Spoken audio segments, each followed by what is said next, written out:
welcome back to Central News. Have you ever wondered where the recipe idea came from for that delectable canapé you had at a function?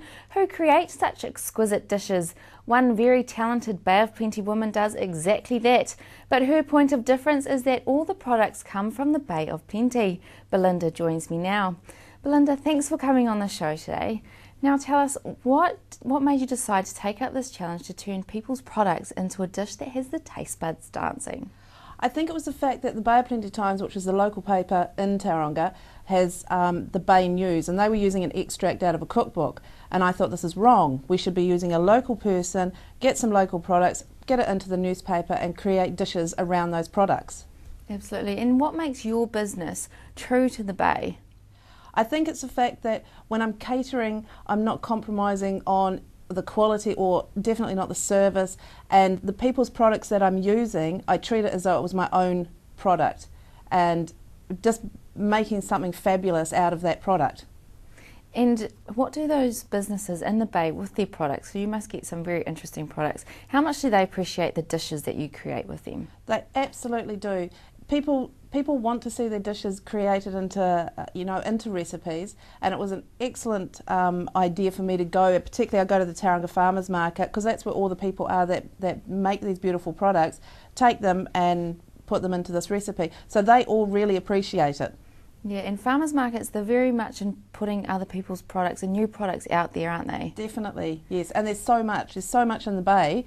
There's olive oils, and there's honeys, and there's jams and teas and cheeses. There's absolutely so much that we can use. Must be like food heaven going to the farmers market for you. It is, because everybody obviously gives me all the samples as well. So then I have to create a recipe for it. I'm actually photographing it as well. And then we get to eat it afterwards. Awesome. And sometimes it doesn't come on the first time we make a recipe, so we might have to do it 2 or 3 times to actually get it correct. And tell us about the recent product challenge that you have at the moment. The recent one, I think one of probably the hardest ones that I've got is a tea, because I need to make a recipe out of that tea. So traditionally you'd be drinking it, so I need to do something a little bit different just to try and show what it could be done. I think I'm probably going to try and infuse it into something, whether it's going to be used as a marinade because it's kawa, it's a native herb for New Zealand. I might try and make a tea with it and then change it into a cake, or it's going to be smoked. So you could do it at home. Perhaps not in the house, because there will be a wee bit of smoke coming up. You may want to do it on the outside on the barbecue, but we could definitely make some nice smoked salmon or something. Now, what process do you go through in creating these dishes? It's probably what the product is, how I'm feeling, whether I want to go sweet or savoury, but it's just to make something different. Probably some of the hardest ones to do also is chutneys and sauces, because you put them around something or on something.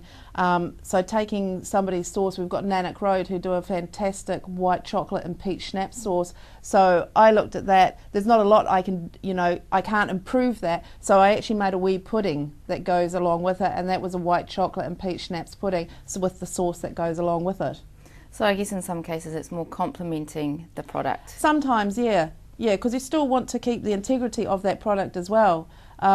We could take Eliza Blue, Mount Eliza, they have this beautiful blue cheese, which really you just want to eat. But I made that into a fantastic little cheese and pear tart, which you could use. Some people like to have starters and some people like to have desserts, with putting a savoury dish for a starter, or putting a lovely glass of port and some honey. You could have it as a dessert. So what inspires you so much about food and the ability to create? I think just not eating the same thing over and over again. There's so much out there that we can experiment with, and we don't have to have Monday's going to be mince and Tuesday's going to be steak, on a 2-week cycle. I just love cooking, absolutely love it. And I love everything that I do about it, and I particularly like on the catering side when I'm working, I like to be able to create something different for people, because let's put it this way, when you're in a wedding situation next to the bride, I'm the most important person, because everybody always talks about the catering afterwards. Yes, they do. And do you think that some people are kind of getting to the point that they're tired of the meat and free veg kind of a dish, and then you're providing something a bit different? I think people want to learn to cook. I meet a lot of people that can't cook, and particularly like women with families and they can't cook. There's people do want to, but sometimes time is the problem. People struggle with time. So it's learning how to be able to cook something fast, and like these local products, they kind of help as well because they're full of flavour anyway. Mm. Now tell us about how the steps that you go through to create a recipe. How can that then be applied to other people's areas of expertise in life in general? I think basically just go and do it. Just go get these products, and I mean, even we're talking about the farmers market a lot with the people that make stuff, but there's also the stores, you know, around the bay, and you've got the gourmet stores. They have amazing products in there as well. To be able to utilise those in like everyday cooking, it does take time. Let's face it, cooking takes time. You don't want to rush it. You just want to go and try different things, basically. Yeah, expand your horizons. That's it, yeah. Let's not make Monday mince every week, you know. That sounds good. Thanks, Belinda, for coming on the show today. Thanks very much. After the break, we find out all you need to know about the end of the financial year.